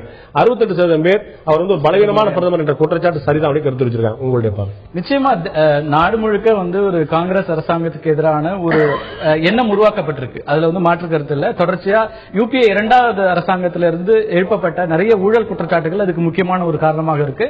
விலைவாசி உயர்வு அது மாதிரி இன்னொரு முக்கியமான ஒரு காரணமாக இருக்குது. அவங்களுக்கு வந்து தொடர்ச்சியா நீங்க இப்ப இன்னைக்கு வந்து எல்பிஜி கேஸ் வரைக்கும் பல விஷயங்கள்ல வந்து நேரடியா சாதாரண மக்கள் பாதிக்கப்படுறாங்க. அவங்களுடைய நேரடியா அவங்களுடைய வாழ்க்கை பாதிக்கப்படும் போது அந்த பிரதமர் அந்த ஆட்சிக்கு தலைமை இருக்கிறவர் மேல ஒரு மிகப்பெரிய ஒரு இது வந்து அதிருப்தி வர்றது இயல்பானதாகத்தான் இருக்குது. அதை வந்து நம்ம டெல்லியிலையும் பார்த்தோம். ஷீலா தீட்சித் என்ற ஒரு தனிப்பட்ட நபர் வந்து இவ்வளவு பெரிய அளவுக்கு தோல்வி அடைந்ததுக்கு காரணமும் கூட இந்த காங்கிரசுக்கு எதிரான ஒரு மனநிலை அவரையும் பாதிச்சது. அவர் மேல பெரிய அளவுக்கு ஊழல் குற்றச்சாட்டுகளோ மற்ற குற்றச்சாட்டுகளோ இல்லாத பட்சத்திலும் கூட அவர் 25,000 ஓட்டுகளுக்கு மேல வந்து வித்தியாசத்தை தோல்வியடையக்கூடிய ஒரு சூழல் வந்ததுக்கு காங்கிரஸ் கட்சிக்கு எதிரான ஒரு மனநிலை அப்படிங்கிறது அது இயல்பாகவே வரும். ஏன்னா தொடர்ச்சியாக 10 ஆண்டுகள் இருக்கும்போது எந்த ஒரு ஆட்சிக்கு எதிரான ஒரு மனநிலை வரும். ஆனால் யூபிஏ 1 விட யூபிஏ 2ல வந்து அதிகப்படியான ஊழல் குற்றச்சாட்டுகளும் நிறைய வந்து பர்ஃபார்மன்ஸ் வந்து பெருசா நீங்க எதிர்பார்க்க முடியாது. 2-3 ஸ்கீம்ஸ் இருந்தது. ஞானதேசிகன் சார் சொன்னாரு நாங்க நிறைய செஞ்சிருக்கோம் சொல்லிட்டு. முக்கியமா பாத்தீங்கன்னா இப்ப தனியார் துறையில வந்து இடஒதுக்கீடு அப்படிங்கிற விஷயத்துக்கு அவர் வந்து இதுக்கான நிறைய முயற்சிகள் எடுத்தாங்க. இது இன்னைக்கு வரைக்கும் எதுவுமே நடக்கல. அதே மாதிரி நீங்க செஞ்ச பட்டியல் ஒண்ணு சொன்னீங்க, ஒரு 3 நாள் தான் செஞ்ச பட்டியல் சொன்னாரு. எனக்கு என்ன இன்றைக்கு பத்திரிகை எழுப்பப்படாத கேள்வியும் சேர்த்து ஒண்ணு இருந்துச்சு. 100 நாள்ல நாங்க வந்து வெளிநாட்டு கருப்பணத்தை பூரா உள்ள கொண்டு வந்து சொன்னார் பிரதமர். வந்து அவருடைய வாக்குறுதியா சொன்னார். அதை பத்தி கேள்வி எழுப்பப்படல, அவர் பதில் சொல்ல. விடுபட்ட முயற்சிகள் ஒட்டி தான் வந்து இப்ப எலெக்ஷனுக்கு எதிராக ஒரு குருசேடரா ஒரு பேஸ வந்து கொண்டு வரதுக்கு ராகுல் காந்தி முயற்சிக்கிறார். அது ஆதர்ஷ் இதாக இருக்கலாம், ஊழலாக இருக்கலாம், அல்லது லோக்பால் விஷயங்களாக இருக்கலாம். இது எல்லாமே தேர்தல் இதுக்கு முன்னாடியில இருந்து ரொம்ப நாளா இந்த கோரிக்கைகள் வைக்கப்பட்டு இருக்குது. அண்ணா ஹசாரே உண்ணாவிரதம் இந்த காலத்துல இந்த அவசரமும் இந்த வேகமும் இல்லாம தேர்தல் வர்ற நேரத்தில் இருக்கும்போது அது ஒரு நேர்மையான ஒரு நோக்கம் இருக்கா அப்படிங்கிற ஒரு கேள்வி நிச்சயமா மக்களுக்கு எழதான் செய்யும். அதுதான் இதுல வந்து இந்த ரெஸ்பான்ஸா வருதுங்கிற மாதிரி எனக்கு தோணுது. நீங்க தமிழ்நாட்டை ஒட்டி பார்த்தா கூட இலங்கை தமிழர் மீனவர் பிரச்சனை கூட 2008 ஒரு 2 அரசாங்கங்களுக்கு இடையில ஒரு இது அக்ரிமெண்ட்டை சைன் பண்ணாங்க. அந்த அக்ரிமெண்ட் இன்னைக்கு வரைக்கும் செயல்படுத்தப்படவே இல்லை. 2008 இருந்து இன்னைக்கு வரைக்கும் அரசாங்கம் மத்தியில வந்து இந்த அரசாங்கம் கனராஜ்கிட்ட கொண்டு வரும். இன்னைக்கு வந்து அதை பற்றியும் கேள்வி எழுப்பப்பட்டது பிரதமர்கிட்ட. இந்த மாதிரி வந்து மீனவர் பிரச்சனை இருக்குது, அங்க உள்ள தமிழ் பிரச்சனை இருக்குன்னு சொல்லிட்டு. அதுதான் வடக்கு மாநிலத்தில் அரசு வந்துருச்சு, முடிஞ்சு வச்சு 2 மீனவர்களும் சேர்ந்து செய்யணும் முடிச்சாங்க. ஒரு கேள்வி நமக்கு வந்து அங்கேயும் எழுப்பப்பட்ட நமக்கு தொக்கி நிற்கக்கூடியது. தேவயானிக்கு ஒரு பெண்ணுக்கு ஒரு நம்முடைய பெண் அதிகாரிக்கு பிரச்சனை என்பது ஒட்டுமொத்தமாக தூதரக நடவடிக்கையே கடுமையாக எடுக்கப்பட்டது. இங்க வந்து தமிழர் சாவரான் மீனவர் சாவரான் தொடர்ந்து குரல் எழுப்பிட்டே இருக்கும்போது அந்த 2 மீனவர் பேசி தீர்த்துக்கலாம்னு சொல்றது உங்களுடைய பார்வையில் எப்படி பார்க்கப்படுகிறது? இல்ல அது பிரச்சனையே எங்க வருதுன்னா, நம்ம தரப்புல மீன்கள் பெருமளவுக்கு இல்லை. எனவே வாழ்வாதாரத்துக்காக மீனவர்கள் போகிற போது கட்டாயமா நம்ம அந்த பக்கம் போய் மீன் பிடிக்காம நம்ம பகுதி மீனவர்கள் வாழ்வாதாரம் பாதுகாக்கப்படாது. நம்ம மீனவர்கள் அங்க நிறைய பேர் போறாங்கிறதுல யாருக்கும் மாற்றுக்கிறதுல நிறைய பேர் போறாங்க. அது நம்ம மீனவர்களை ஒத்துக்கிறாங்க. என்னுடைய கேள்வி என்ன, மீனவர்கள் அங்க அடிக்கப்படுறதும் கொல்லப்படுறதும் சுடப்படுறதும் தொடர்ந்து நடந்துட்டு இருக்கும் போது நம்ம மத்திய அரசு எடுத்த நடவடிக்கைக்கு பிரதமர் சொல்றாரு பேச்சுவார்த்தை பண்ணா சரியா இருக்கு. அது உங்களுக்கு மத்தியில் இருக்கக்கூடிய அரசாங்கம் இந்த பிரச்சனையில் ஒரு சரியான நடவடிக்கையை அது எடுக்கவில்லை என்பதுதான் நீங்க முதல்ல பேசின ஒரு விஷயத்துல ஒண்ணு இருக்கு. மன்மோகன் சிங் இன்னைக்கு ஃபார்மா ஒண்ணு கடைசியா முடிக்கும் போது சொல்லியிருக்காரு. என்ன சொல்லியிருக்காருன்னா, என்னுடைய கொள்கைகள் எதுவும் மாறாது தொடரும் என்றுதான் சொல்லியிருக்காரு. எனவே அதுல மன்மோகன் சிங்கா, ராகுல் காந்தியா, ஒருவேளை தலைவர் ஞானதேசிகனோ, இவங்க 3 பேர்ல யாரு வந்தாலும் பிரச்சனை கிடையாது, ஆனா கொள்கை மாறாது என்று சொல்லியிருக்காங்க. இதுதான் பிஜேபிக்கு பொருந்தும். மாற்று கொள்கைகள் எதையும் பேசவே இல்லை. இதுதான் நீடிக்கும் என்றால் அவர் நரேந்திர மோடிக்கு என்ன சொன்னாரோ, பேரழிவுன்னு சொன்னாரோ, அதுவே இந்திய தேசத்திற்கு யார் இந்த கொள்கையை தொடர்ந்து அமுல்படுத்தினாலும் அதுதான் இருக்கும். எனவே கொள்கை மாற்றம் வேண்டும் என்பதுதான் இப்ப அடிப்படையான பிரச்சனை. நான் திரு ஞானேசன் கேட்கிறேன், இறுதியான கேள்வி கேட்கிறேன். பாத்தீங்கன்னா பத்திரிகையாளர் ஒட்டுமொத்தமா இந்த 1.5 மணி நேரம் பிரஸ் மீட்ல பாக்குற ஒரு முக்கியமான விஷயம் தெரிஞ்சது. எல்லா பத்திரிகையாளருமே ஒரு நெகட்டிவான ஒரு பார்வையில தான் பார்த்தாங்க. ஏன் இப்படி பண்ணீங்க, ஏன் பலவீனமா இருந்தீங்க, ஏன் பேசல, ஏன் உங்களை காம்ப்ரமைஸ் பண்ணிக்கிட்டீங்க, இப்படியே தான் இந்த கேள்வி இருந்தது. அப்ப வந்து ஒட்டுமொத்த நாட்டுடைய மனநிலை அல்லது ஒட்டுமொத்த ஊடகங்களுடைய மனநிலை அப்படிதான் இருக்குங்கிறத ஒரு பதிவா பார்க்க முடியாதா? இல்ல, ஒன்றை நான் ஒத்துக்கிறேன். அதாவது இந்த ஊழல் சமாச்சாரம் இருக்குல்ல, அது வந்து மிக பெரிதிப்படுத்தப்பட்டு அது வந்து ஏற்கனவே நான் சொன்னதுபடி இந்த அரசு நடவடிக்கை எடுத்தாலும் கூட ஒரு அமைச்சரவையில் இருக்கிற தனி மனிதர் தவறு செய்கிற போது அந்த தனிநபரை மட்டும் அது தாக்காமல் அவர் சார்ந்திருக்கிற இயக்கத்தையும் அல்லது துணை நிற்கிற இயக்கத்தையும் சேர்ந்து இழுத்துக் கொண்டு போய் காயப்படுத்துகிற ஒரு நிலைப்பாடு இந்த அரசியலில் ஏற்பட்டிருக்கிறது என்பதை நான் ஒத்துக்கொள்கிறேன். அது ஊடகங்கள் மூலமாக பெரிதுபடுத்தப்படுகிற போது, அது வந்து பெரிதாக விவாதிக்கப்படுகிற போது அது மக்கள் மனதில் மிகப்பெரிய தாக்கத்தை இன்றைக்கு ஏற்படுத்தியிருக்கிறது. ஊழல் என்பது இந்தியாவில் கீழ்மட்டத்திலிருந்து மேல்மட்டம் வரை இருந்தாலும் கூட இன்றைக்கு ஊழலற்ற ஒரு நிலைப்பாடு அரசு நிர்வாகத்தில் இருக்க வேண்டும் என்று இந்த நாட்டு இளைஞர்கள் விரும்புகிறார்கள், மக்களும் விரும்புகிறார்கள். அப்படி இருக்கும்போது மிகப்பெரிய கோடிக்கணக்கான ரூபாய்கள் ஊழல் என்கிற வார்த்தைகள் வெளியே வருகிற போது அது உண்மையாக இருக்கிறதா பொய்யானதா என்றெல்லாம் நிரூபிக்கப்படவில்லை. இருந்தாலும் அந்த கோடிகளை காட்டுகிற போது மக்கள் மனதில் ஒரு ஐயப்பாடும் அச்சமும் இருக்கிற காரணத்தால் இந்த அரசின் மீது ஒரு கேள்விக்குறி மக்கள் மத்தியிலே வந்திருக்கிறது என்பது உண்மைதான். சரியான பெரிய ஒப்புதலை நீங்கள் அளித்திருக்கிறது ரொம்ப ஒரு வித்தியாசமான விஷயமா. ராஜா அவர்களுடைய இறுதியான கருத்து ரொம்ப சுருக்கமாக நான் முடிச்சுக்கிறேன். அது உண்மைதான். ஆனால் அது எதை பார்க்க மறுத்து விட்டார்கள் என்றால், அது யாராக இருந்தாலும், காங்கிரஸ் கட்சியைச் சேர்ந்த கல்மாடியாக இருந்தாலும், கூட்டணி கட்சியைச் சேர்ந்த அமைச்சராக இருந்தாலும், அவர்கள் மீது சட்டப்பூர்வமான நடவடிக்கை எடுக்கப்பட்டு அவர்கள் எல்லாம் கைது செய்யப்பட்டார்கள், நீதிமன்றத்திலே வழக்கு தொடுக்கப்பட்டது என்பதெல்லாம் இந்த மிகப்பெரிய கூச்சலிலும் கூப்பாட்டிலும் இந்த அரசு செய்கிற நல்ல காரியங்களை அது மறைத்து விட்டது என்பதும் உண்மைதான். அந்த குற்றச்சாட்டுகள் எந்த குற்றச்சாட்டும் நிரூபிக்கப்படல, ஆனா அவர்கள் எல்லாரும் கைது செய்யப்பட்டார்கள். ஆனால் அதே மாதிரியான குற்றச்சாட்டுக்கு உள்ளான ப. சிதம்பரமோ அதே மாதிரியான குற்றச்சாட்டுக்கு உள்ளான பிரதமரும் விலக்கி வைக்கப்பட்டார் அப்படிங்கிற ஒரு பார்வை இருக்கு. ராஜாட்ட குழப்பறீங்க பாண்டே, அது ரெண்டையும் குழப்பறீங்க. அந்த குற்றச்சாட்டுகள் அவர் மீது அவர்கள் காசு வாங்கியதாகவோ ஊழல் செய்வதாகவோ ஒதுக்கீட்டில் முறைகேடு செய்ததாகவோ சிதம்பரத்தின் மீதோ மன்மோகன் சிங் மீதோ யாரும் குற்றம் சொல்லவில்லை. கமிஷன் அண்ட் ஒமிஷன் ரெண்டுமே குற்றம் தானே.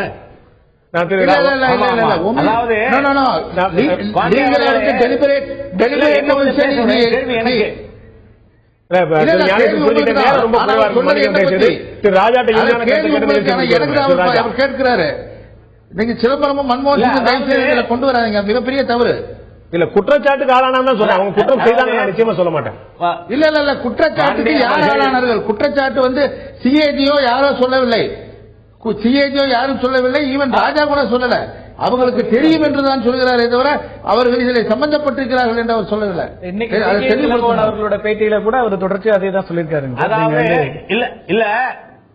அதாவது திரு ஞானதேசன் அவர்கள் என்ன சொன்னாலும், இப்ப பாண்டே அவர்கள் ஒரு கேள்வி கேட்டாரு, எல்லா மீடியாவுமே பிரதமரை நெகட்டிவா கேள்வி கேட்டாங்களேன்னு.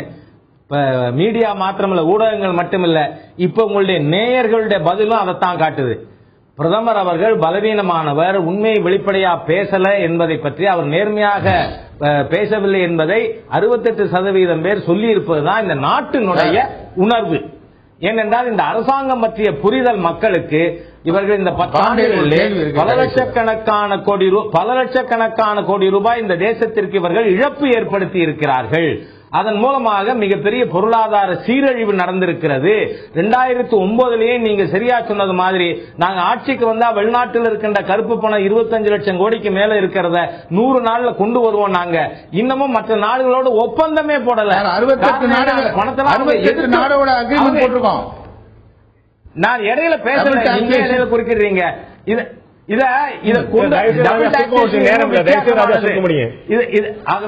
இல்ல நீங்க பேசும்போது நான் குறிக்கிடல இல்ல, நீங்க இப்ப குறிக்கிடணும். அது இந்த அரசாங்கம் அந்த பணத்தை பூரா வந்து உள்ள கொண்டு வந்துடுறதுக்கு அவங்க எடுக்கிறதுக்கு ஏற்பாடு பண்ணிவிட்டு இப்ப சாவகாசம் கொடுத்திருக்காங்க. ஆகவே இந்த அரசாங்கம் ஒன்னு பொருளாதார பேரிடர் ஆட்சி, ஊழலுக்கு துணை போன ஆட்சி, இந்த நாட்டை அந்நிய அண்டை நாடுகள் கொள்கை இல்லாம இன்னைக்கு சீனா நாடு இந்த நாட்டை சுத்தி வளைத்து இந்த நாட்டிற்கு மிகப்பெரிய ராணுவ ஆபத்தை ஏற்படுத்தி இருக்கின்ற குற்றச்சாட்டுகளை ராஜா மன்னிக்கிறோம், நேரம் இல்லாததுக்கு மன்னிக்கிறோம், தயவு செய்து நேரம் இல்லை.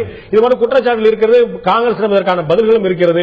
இன்றைய பிரதமருடைய பத்திரிகையாளர் சந்திப்பு நமக்கு தெளிவாக தெரியக்கூடிய விஷயம் என்ன, பிரதமரோ அந்தந்த மாநில முதலமைச்சர்களோ ஜனாதிபதியோ அந்த பொறுப்பில் இருக்கக்கூடியவர்கள் நேரடியாக பத்திரிகையாளர் சந்திக்கும் போது நிறைய தகவல்கள் வெளிப்படையாக வெளிவருகின்றன. மக்கள் புரிந்து கொள்வதற்கான வாய்ப்பு நிறைய கிடைக்கிறது. அவர்கள் சமாளிக்கிறார்களா, அரசியல்வாதிகளா, பலவீனமானவர்களா என்பதெல்லாம் தாண்டி மக்கள் ஒரு விஷயத்தை அடிப்படையை ஆழத்தை புரிந்து கொள்வதற்கான வாய்ப்பு இது போன்ற சந்திப்புகள் நிறைய கிடைக்கிறது.